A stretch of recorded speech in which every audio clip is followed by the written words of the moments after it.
बिस्मिल्लाहिर्रहमानिर्रहीम। Dear student, अस्सलाम वालेकुम। लेक्चर नंबर है 13। कोर्स टाइटल है लीनियर अलजेब्रा। कोर्स कोड है MT205। आज जो टॉपिक हम स्टडी करेंगे वो जो हमने लास्ट टाइम टॉपिक पढ़े थे उनके कुछ एग्जांपल्स हैं और उनसे रिलेटेड कुछ थ्योरम्स हैं। एग्जांपल नंबर 1 है जी, consider the vectors P1 of T. यहाँ पर जो वेक्टर स्पेस के एलिमेंट गिवन है ये हमें पोलिनोमियल की शक्ल में गिवन है। ये जो पोलिनोमियल है ये सेकंड ऑर्डर पोलिनोमियल है, सेकंड डिग्री पोलिनोमियल है। लिहाजा P1 of t is equal to t square plus t plus two, comma P2 of t that is equal to 2t square plus t, comma P3 of t is equal to 3t square plus 2t plus 2 to find out whether s is equal to p1 of t, p2 of t, p3 of t is linearly dependent or linearly independent। हमने ये यहाँ पर ये बताना है, ये check करना है कि ये जो पोलिनोमियल का सेट है ये s is equal to P1 of t, P2 of t, P3 of t, ये लीनियरली डिपेंडेंट है या लीनियरली इंडिपेंडेंट है। तो इसके लिए हम देखते हैं सॉल्यूशन। सबसे पहले हमारे पास जो डेफिनेशन होती है लीनियरली डिपेंडेंट या लीनियर इंडिपेंडेंट की, वो ये होती है कि क्योंकि यहाँ पर 3 पोलिनोमियल गिवन है तो मैं यहाँ पर 3 वेक्टर की बात करूँगा। A1 V1 plus A2V2 plus A3V3 is equal to 0। इसको मैंने कोई नंबर 1 प्राइम कह दिया। अब यहाँ पर V1 V2 V3 नहीं है बल्कि क्या है P1 P2 P3 है। तो ये क्या हो जाएगा A1 P1 of T plus A2 P2 of T plus A3 P3 of T. V1 की जगह मैंने P1 पुट किया, V2 की जगह P2 ऑफ टी पुट किया, V3 की जगह P3 ऑफ टी पुट किया, दैट इज इक्वल टू 0। अब हम इक्वेशन 1 को सॉल्व करेंगे और इक्वेशन 1 को सॉल्व करने के बाद हम एक होमोजीनियस सिस्टम की तरफ जाएंगे। तो हम कहते हैं which solve equation 1 which leads to a homogeneous system. अब हमने ये लिख लिया। सेकेंड स्टेप में क्या करना है, सेकेंड स्टेप में हमने इनकी वैल्यू पुट करेंगे P1 ऑफ टी की, P2 ऑफ टी की और P3 ऑफ टी की। इनकी वैल्यू पुट करने के बाद हम होमोजीनियस सिस्टम बना लेंगे। तो if the homogeneous system obtained in step 1 has the only trivial solution, then given vectors are linearly independent। तो मैंने कहा हम यहाँ से बनाएंगे होमोजीनियस सिस्टम स्टेप 1 को इस्तेमाल करते हुए, ठीक है। तो हम कहेंगे इसका जो ट्रिवियल सॉल्यूशन है स्टेप 1 के अंदर वो फाइंड करते हैं। फिर हम कहते हैं, फिर हम बताएंगे ट्रिवियल सॉल्यूशन फाइंड करने के बाद कि वेक्टर लीनियरली इंडिपेंडेंट है या लीनियरली डिपेंडेंट है। अगर तो इसका सॉल्यूशन नॉन ट्रिवियल हुआ तो वेक्टर लीनियरली डिपेंडेंट हो जाएंगे, अगर इसका सॉल्यूशन ट्रिवियल हुआ तो वेक्टर लीनियरली इंडिपेंडेंट हो जाएंगे। दूसरे लफ्ज़ों में अगर A1 A2 A3 की वैल्यू 0 आ गई तो वेक्टर लीनियरली इंडिपेंडेंट हो जाएंगे। अगर A1 A2 A3 में कुछ 0 हुए कुछ 0 ना हुए या सारे 0 ना हुए तो वेक्टर लीनियरली डिपेंडेंट हो जाएगा। तो पहली डेफिनेशन के अंदर इक्वेशन 1 के अंदर जो है A1 वैसे का वैसे P1 ऑफ टी की मैंने वैल्यू पुट कर दी। P1 ऑफ टी किसके बराबर है, t square plus t plus 2 के बराबर है, कॉमा P2 ऑफ टी की वैल्यू पुट की, A2 वैसे का वैसा है, P2 ऑफ टी किसके बराबर है, 2t स्क्वायर प्लस टी हो जाएगा, plus A3 P3 of T क्या हो जाएगा, P3 of t that is equal to 3t square plus 2t plus 2। इसकी वैल्यू हमने यहाँ पर पुट कर दी, A3 into 3t square plus 2t plus 2 is equal to 0। ये 0 की इक्वल हो गया। अब हम इसे सिंप्लीफाई करते हैं। मैंने जो स्केलर हैं बाहर A1 इसको अंदर मल्टीप्लाई किया तो ये क्या आ गया, A1 into T square plus A1 into T ये आ गया, फिर plus A1 into 2A1 plus A2 को अंदर मल्टीप्लाई किया 2A2t स्क्वायर प्लस इसको A2 को अंदर मल्टीप्लाई किया A2t प्लस इसके बाद क्या आ जाएगा 3A3 into 3t square 3t square plus 2A3t plus 2A 3 is equal to 0। अब यहाँ पर हम क्या करते हैं, जो टी स्क्वायर वाली टर्म है उनको इकट्ठी कर देते हैं, जो टी वाली टर्म है उनको इकट्ठी कर देते हैं, और जो कांस्टेंट है वो अलग कर देते हैं। लिहाजा ये क्या हो जाएगा, a1 t square plus 2a2 t square plus 3a3 t square plus a1t plus a2t plus 2a3t plus 2a1 plus 2a3 that is equal to 0। मैंने यहाँ पर इन तीनों टर्म में से टी स्क्वायर कॉमन ले लिया, बाकी क्या बचा, बाकी यहाँ पर क्या बचा, बाकी हमारे पास बचेगा a1 plus 2a2 plus 3a3। ठीक है, इसके बाद प्लस यहाँ से इन टर्म से तीनों में से टी कॉमन लिया, a1 plus a2 plus 2a3 ये आ गया। ठीक है, टी कॉमन ले लिया, प्लस बाकी कांस्टेंट अलग कर दी। कांस्टेंट क्या है, कांस्टेंट है 2a1 plus 2a3 that is equal to 0। अब हम देखते हैं इसके कोफिशिएंट को हम कंपेयर कर देते हैं। ये एक सिस्टम बन जाएगा जो कि होमोजीनियस सिस्टम हो जाएगा। तो हम इसको देखते हैं, इस होमोजीनियस सिस्टम के अंदर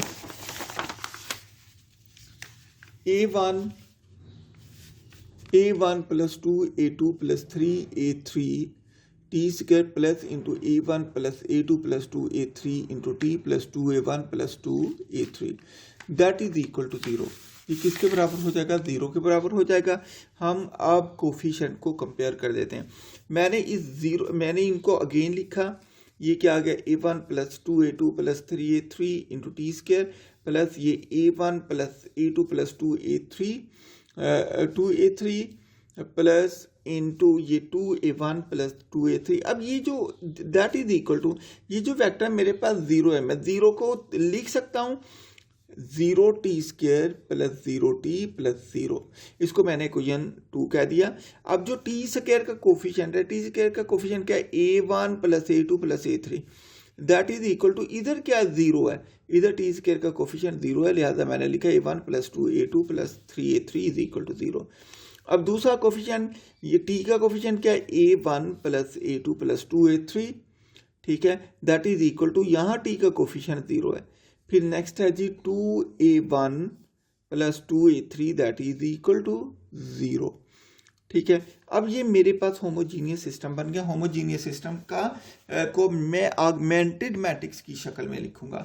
ऑगमेंटेड मैट्रिक्स कैसे लिखते हैं, ये जो है पहले का कोफिशिएंट 1 है, इसके पहले का कोफिशिएंट 1 है, इसके पहले का कोफिशिएंट 2 है, इसके बाद a2 के कोफिशिएंट आ जाएंगे, यहाँ पर 2 आ गया, ये वाला कुछ नहीं है तो 1 है, इसमें a2 है नहीं तो वो 0 हो गया।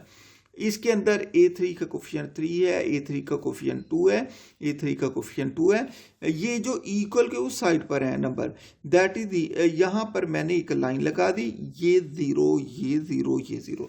इसके बाद मैं क्या करूँगा, मैं इसको कन्वर्ट कर दूंगा एचीलान फॉर्म के अंदर। जब मैंने एचीलान फॉर्म के अंदर देखा तो मैंने क्या किया, ऊपर 1 है, मुझे 1 ही चाहिए था, 1 के नीचे बाकी दोनों को 0 0 बनाना है, 1 के नीचे बाकी दोनों को 0 0 बनाना है। लिहाजा मैं क्या करूँगा, मैंने यहाँ पर R1 को -1 से मल्टीप्लाई किया और R2 के अंदर ऐड कर दिया। R1 को -1 से मल्टीप्लाई किया और R2 के अंदर ऐड कर दिया। ये देखें, हमने इसको R1 को -1 से मल्टीप्लाई किया, -1 इंटू 1 0, इसे -1 से मल्टीप्लाई किया -2 प्लस 1 -1, इसको -1 से मल्टीप्लाई किया -3 प्लस 2 -1, इसको -1 से मल्टीप्लाई करके इसमें ऐड किया तो ये 0 ही रहा।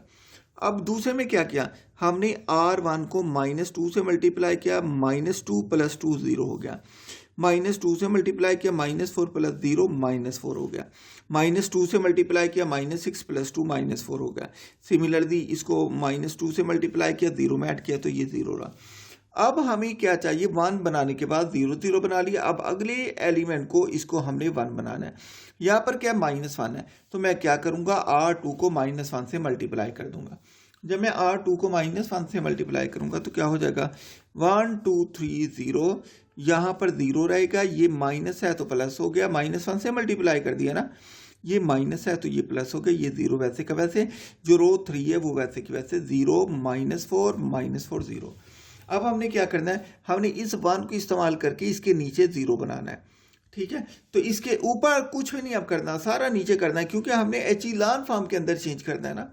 तो हम क्या करते हैं, हम R2 को इधर -4 है तो इसको 4 से मल्टीप्लाई करते हैं, R2 को 4 से मल्टीप्लाई करके R3 में ऐड कर दिया। तो मैंने 1 2 3 0 वैसे का वैसे मैंने क्या किया, इसको मैंने 0 1 1 0 मैंने क्या किया, इसको 4 से मल्टीप्लाई किया, 4 × 0 0 + 0 0 आ गया, 4 × 1 4 -4 0 हो गया, 4 -4 0 हो गया 0। अब देखिए यहाँ पर इसका रैंक जो है वो रिड्यूस हो गया। जब भी रैंक रिड्यूस हो जाता है तो ये लीनियरली डिपेंडेंट हो जाता है, ठीक है। तो हमने यहाँ पर लिखा since rank of A is equal, ये रैंक की बात मैं आगे चल के और भी तफसील के साथ करूँगा, मैट्रिसेस का जब मैं बात करूँगा, ये आप पहले भी पढ़ चुके हैं, तो इसलिए एफएससी में आप पढ़ के आए हैं, ये रैंक का कंसेप्ट वहाँ भी मौजूद है। तो मैं कहता हूँ since rank of A is equal to rank of A B is less than number of unknown, therefore the solution are infinite. जब भी रैंक रिड्यूस हो जाए तो वो लीनियरली डिपेंडेंट हो जाता है। तो मैंने कहा सॉल्यूशन इसके इनफाइनाइट हो जाएंगे। दस दी इन्फिनिट सॉल्यूशन आर, वो इन्फिनिट सॉल्यूशन क्या हो जाएंगी जी, वो इन्फिनिट सॉल्यूशन ये हो जाएंगे A1 + A2 + A3। मैंने दोबारा इसके अंदर जो वैल्यू थी, ये पहली को A1 से मल्टीप्लाई किया, दूसरी को A2 से, तीसरी को A3 से मल्टीप्लाई किया। मेरे पास ये आ गया A1 + 2A2 + 3A3 = 0। उसके बाद दूसरी रो में ये इसको दूसरा है, इसको A2 से मल्टीप्लाई किया, इसको A3 से मल्टीप्लाई किया, A2 + A3, ये A2 + A3 = 0। Put A3 = R। हम इन दोनों में A3 को R पुट कर देंगे, आखिरी को R पुट करते हैं, आप ना भी पुट करें R तब भी ठीक है। तो ये सिंप्लीफाई हो जाएगा।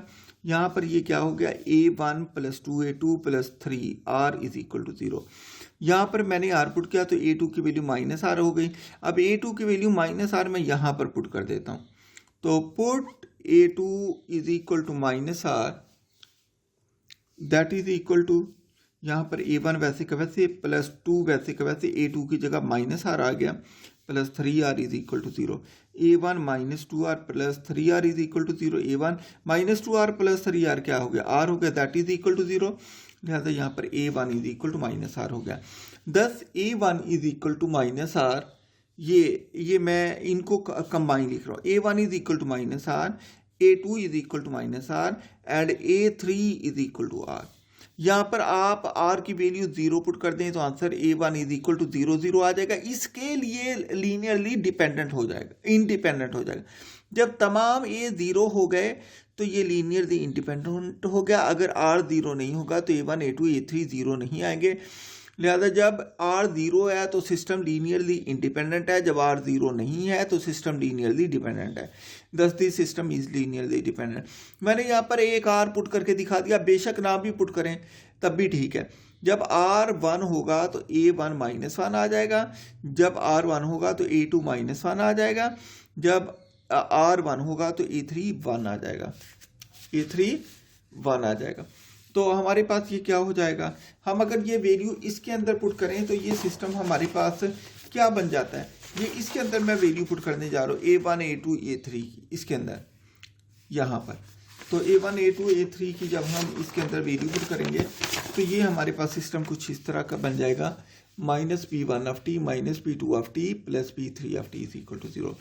नेक्स्ट थ्योरम है जी, थ्योरम में है the non zero vectors v1 v2 v3 up to vn in a vector space v over v are linearly dependent if and only if one of the vector vj where j is greater than 2 is a linear combination of the preceding vector v1 v2 v3 up to vj -1।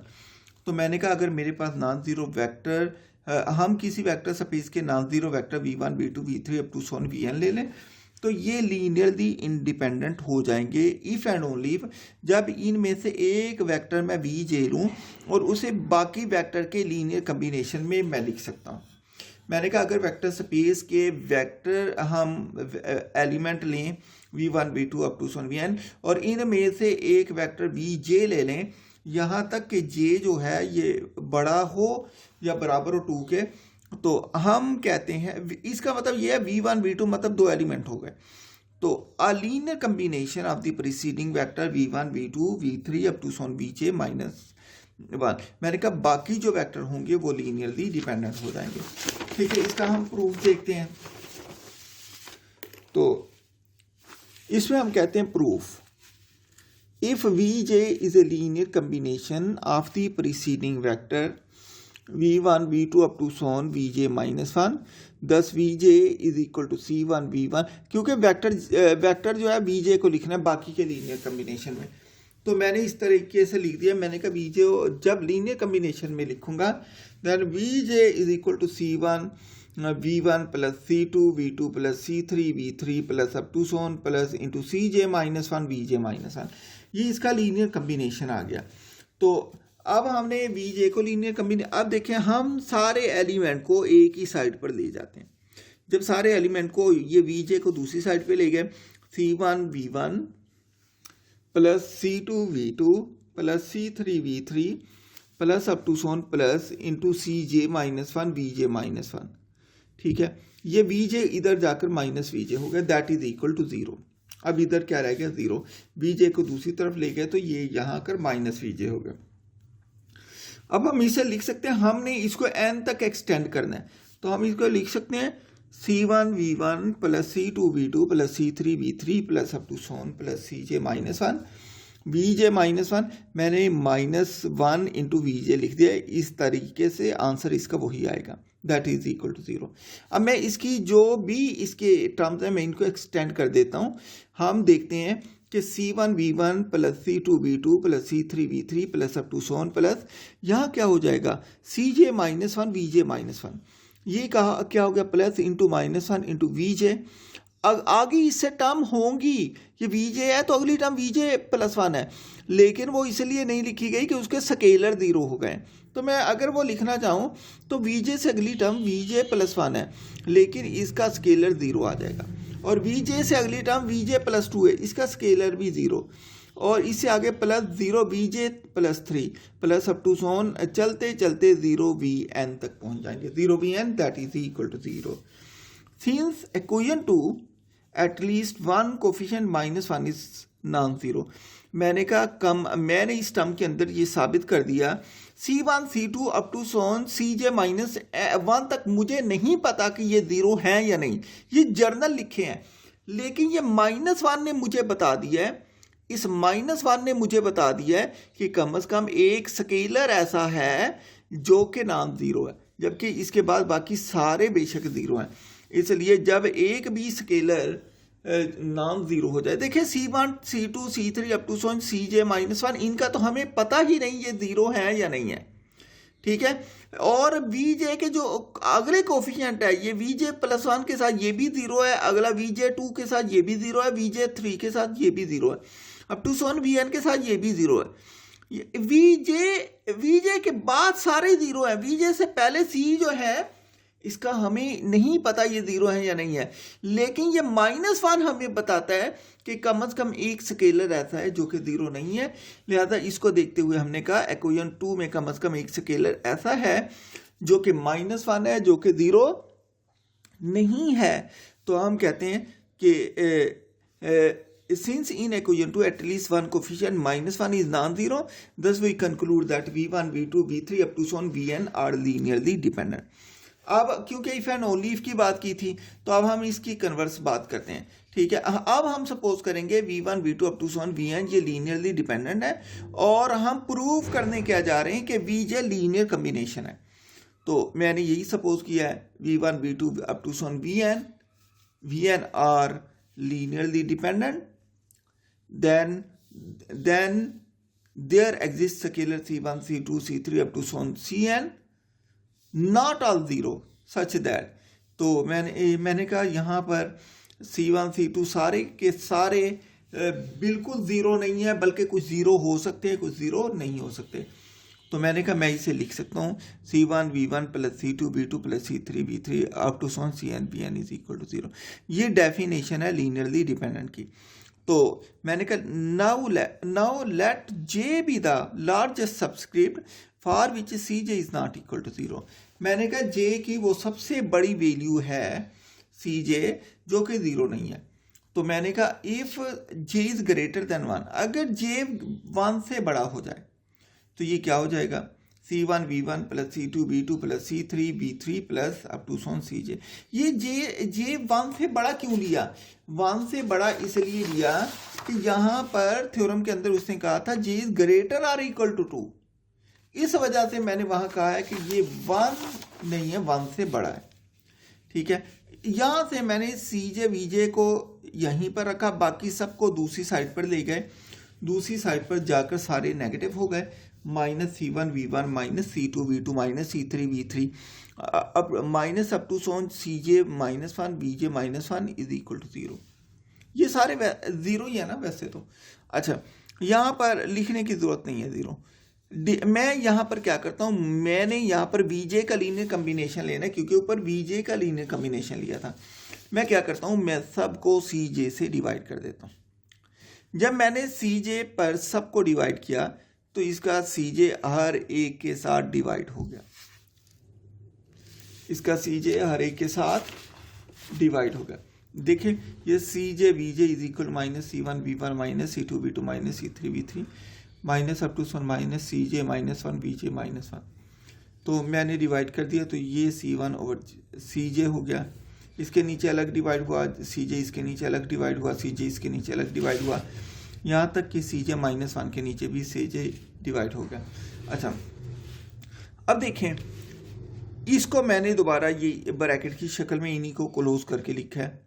ठीक है, ये ऊपर वाला step भी मैंने यहाँ पर repeat कर दिया, VJ is equal minus C1 over CJ V1 minus C2 over CJ V2 minus C3 over CJ V3 minus up to so on minus CJ -1 over CJ VJ -1, ये हो जाएगा। तो हम देखते हैं, हमने यहाँ पर देखा कि इसको हम लिख सकते हैं ना, C1 C2 plus C3 plus C2 V2 plus C3 V3 plus up to so on plus CN VN is equal to 0। तो मैंने इसको जर्नल लिख दिया सबस्क्रिप्ट फॉर्म में कि CJ VJ। यहाँ पर जो J है पहले 1 लूँगा, जब 1 लूँगा तो C1 V1 is equal to 0 आ जाएगा। यहाँ से ये पता चलता है कि J इज इक्वल टू 1 लिया तो ये दोनों का प्रोडक्ट 0 आ गया। लेकिन यहाँ पर हम ये भी कह चुके हैं कि C1 तो 0 हो ही नहीं सकता। C1 क्यों 0 नहीं हो सकता, देखें अगर यहाँ पर हम V1 यहाँ J की जगह 1 पुट कर दें, J की जगह 1 पुट कर दें तो ये C1 ओवर C1 हो जाएगा, ये कैंसिल होने के बाद -1 आ जाएगा। लिहाजा कम से कम अगर आप यहाँ पर 2 पुट कर दें J को तो फिर यहाँ पर C2 ओवर C2 ये -1 हो जाता है। लिहाजा इसके अंदर कम से कम एक एलिमेंट ऐसा है जो कि 0 नहीं है।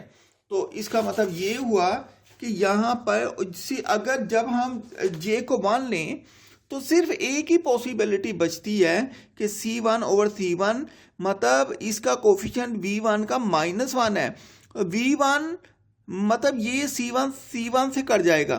ठीक है, मैं कहना ये चाह रहा हूँ कि अगर हम इसके अंदर J को 1 ले लें, J को 1 लिया, J की जगह 1 पुट कर दिया, माइनस C1 ओवर C1 हो गया इंटू V1। ठीक है, minus C2 over C1 into V2 minus C3 over C1 V3 minus up to so on CJ -1 over C1 into VJ -1। तो एक स्केलर तो कम से कम ऐसा हुआ कि V1 का कोफिशिएंट 0 नहीं है, यहाँ पर V1 का कोफिशिएंट 0 नहीं है। तो इसका मतलब ये हुआ फिर क्या मसला है, मसला ये है कि जब J को 1 लेंगे C1 तो 0 हो नहीं सकता, V1 0 हो जाएगा। जब भी कोई एक वेक्टर भी 0 हो जाए तो वो जो होता है हमारी जो हाइपोथेसिस है कि V वेक्टर 0 नहीं हो सकते वो गलत हो जाती है।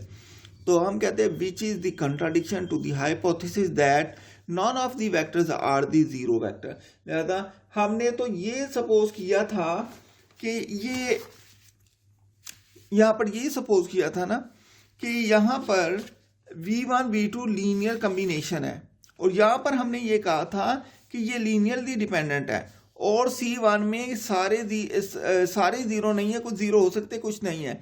तो ये हमने जो सपोज किया इसकी कंट्राडिक्शन हो गई, क्योंकि यहाँ पर वेक्टर जीरो निकल आया। याद रखें, जब भी वेक्टर जीरो आ जाए सिस्टम लीनियरली डिपेंडेंट हो जाता है। जब भी वेक्टर जीरो होगा, वेक्टर कभी भी जीरो नहीं होते, जब भी वेक्टर जीरो, कोई एक वेक्टर भी जीरो हो गया, पूरा सिस्टम लीनियरली डिपेंडेंट हो जाता है। Thus one of the vector Vj is a linear combination of the preceding vector V1 V2 up to some Vn। तो मैंने कहा जो Vj है वो ये वाला, ये बाकी वेक्टर का लीनियर कम्बिनेशन हो जाता है। ये Vj बाकी वेक्टर्स का लीनियर कम्बिनेशन हो जाता है। ठीक है, नेक्स्ट एग्जांपल है जी, consider the set of vectors S is equal to V1 V2, ये R4 है। तो ये वेक्टर V1 गिवन है, ये V2 गिवन है, V3 गिवन है, V4। हमने ये बताना है क्या ये स्पैनिंग सेट बनाता है कि नहीं बनाता। तो ये हमने एग्जांपल लास्ट टाइम भी की थी इस तरीके की। हमने इसके लिए ये चार वेक्टर हमने सपोज कर दिए कि ये R4 के एलिमेंट हैं। मैंने इसका लीनियर कम्बिनेशन लिखा। प्रूव क्या करना है, स्पैनिंग सेट प्रूव करना है। तो मैंने कहा let V is equal to ABCD। जब भी स्पैनिंग सेट आपने प्रूव करना है तो याद रखें V ज़ीरो नहीं होगा, इसको ABCD के बराबर रखेंगे। ठीक है, तो मैंने इनकी वैल्यू पुट कर दी, ये C1 ये V1 की वैल्यू पुट की, ये प्लस C2 ये V2 की वैल्यू पुट की, ये प्लस C3 V3 की वैल्यू पुट की, ये C4 ये V4 की वैल्यू पुट की। That is equal to V है ABCD। ये ABCD हो जाएगा। C1 को अंदर मल्टीप्लाई किया, C2 को अंदर मल्टीप्लाई किया, ये C1 को अंदर मल्टीप्लाई किया, C1 0 0 प्लस C2 को अंदर मल्टीप्लाई किया, C2 0, ये C3 को अंदर मल्टीप्लाई किया 0 C3 0, ये C4 को अंदर मल्टीप्लाई किया तो plus 2 C4 0। That is equal to ABCD आ गया। ठीक है, अब हम इन कंपोनेंट को आपस में ऐड कर देंगे। पहला पहले में हो जाएगा, दूसरा दूसरे में हो जाएगा, तीसरा तीसरे में हो जाएगा। तो हमने क्या किया, हमने इसको करने के बाद हमने कंपोनेंट को ऐड कर दिया है। कंपोनेंट को ऐड करने के बाद ABC की शक्ल में लिख दिया इसको। ठीक है, तो जब मैंने ABC की शक्ल में लिख दिया है, इसके बाद यहाँ से होमोजीनियस सिस्टम बन गया। C1 plus C2 plus 2C4 is equal to A, C1 plus C3 plus C4 is equal to B, C2 plus C3 plus C4 is equal to C and 0 is equal to D। तो here we find the values of C1। अब हम यहाँ से C1 C2 और C3 C4 की value find कर देते हैं। ठीक है, क्योंकि नंबर ऑफ इक्वेशन कम है, नंबर ऑफ अननोन ज़्यादा है, इसलिए हम इसको बजाय इसकी को हम इसको सॉल्व करके देख लें। ये थोड़ा कॉम्प्लिकेशन हो जाएगी इसमें, तो हम इसको बिल्कुल स्ट्रेट फॉरवर्ड ऐसे लिख देंगे, क्योंकि हमने जब V1 और V2 को दोनों को ऐड किया तो इसका आंसर जो है 2110 है, तो ये V4 आ जाता है। लिहाजा यहाँ से भी हमें पता चलता है since V1 plus V2 is equal to V4, तो यहाँ से हम ये कह देते हैं, लिहाजा ये स्पैनिंग सेट फॉर्म करता है। इसको मज़ीद सॉल्व करने की ज़रूरत नहीं होती जब इस तरीके से कि आप कोई भी वेक्टर को ऐड करें और वो कोई तीसरा वेक्टर आ जाए। ठीक है, तो हम कहते हैं कि ये स्पैनिंग सेट जो होता है ये स्पैनिंग सेट फॉर्म करता है। So we conclude that W is equal to span S1, where S1 is equal to V1, V2, V3, V4 span करता है जी।